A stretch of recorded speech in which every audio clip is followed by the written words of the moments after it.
L'idée de base, c'est donc, il y a des pratiques de parole nouvelles, émergentes, liées à l'évolution du système social. Ces pratiques de parole, ça concerne aussi bien le milieu médical, la médecine prédictive, c'est les exemples qu'on a pris, mais peut-être aussi bien l'enquête policière, le travail du psychologue, la psychothérapie, l'expertise d'assurance, je ne sais pas quoi, par exemple le conseil informatique au téléphone. Ça concerne tous les domaines où il y a une activité collaborative de parole. Le point peut-être le plus important de ça, c'est que c'est des processus auto-organisés, c'est-à-dire qu'il y a de l'organisation qui émerge de ces processus. C'est une organisation et une auto-organisation, mais que les agents qui sont dans cette situation maîtrisent et organisent. Ça se gère localement, ça donne des formes émergentes auxquelles on ne s'attendrait pas, mais qui sont des formes rationnelles. Moi, c'est ça qui me fascine le plus.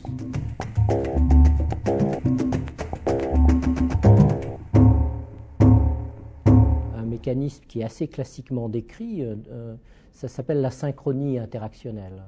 Ce qu'on observe dans les phénomènes de dialogue, notamment, c'est qu'il y a une sorte de vraiment une synchronie. Le rythme de la voix va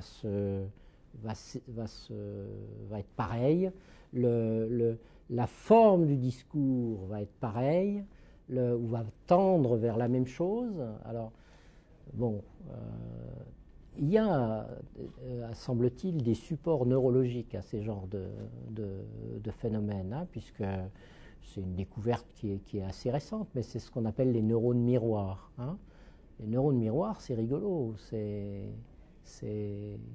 quand quelqu'un regarde quelqu'un d'autre faire quelque chose, eh ben, les zones motrices de l'observateur se mettent en synchronie avec les zones motrices de la personne qui fait l'action. Mais l'observateur ne la fait pas, l'action.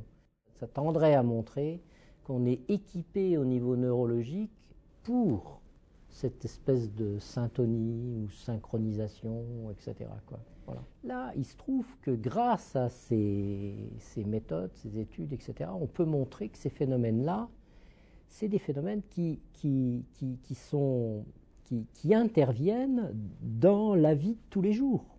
Ça peut avoir des effets vraiment ravageants sur le plan interpersonnel, familial, subjectif.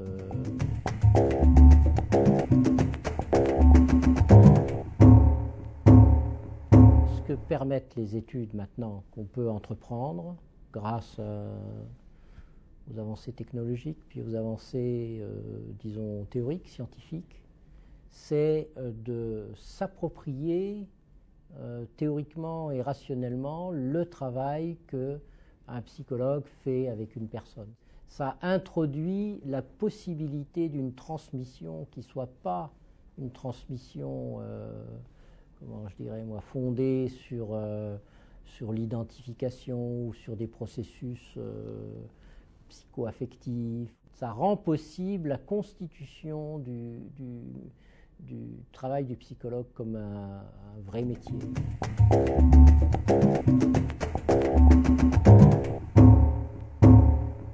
La bonne attitude, à mon avis, quand on fait du groupe ou de l'apprentissage en collaboration, etc., c'est quand même que tout le monde en retire un bénéfice individuel. c'est vrai qu'un groupe fait mieux qu'un individu. Bon, mais il y a un gros risque avec ça. Et ce risque, on le rencontre dans certaines tendances, dans certains points de vue idéologiques et politiques et organisationnels. C'est de se dire, bon, on fait fonctionner des groupes. Un groupe, c'est plus robuste, c'est plus adaptatif. C'est là, s'il y a quelqu'un qui tombe malade, c'est pas grave parce que le travail, il sera fait quand même, enfin, etc., etc. Puis peut-être même, on pourrait se dire que c'est même pas la peine de se casser la tête avec les individus. Il suffit que ce soit des bonnes équipes, et puis ça marchera bien. Donc moi, je trouve que c'est bien le travail en collaboration, l'apprentissage en collaboration, etc. Mais je trouve que c'est bien que ça revienne quand même sur la personne.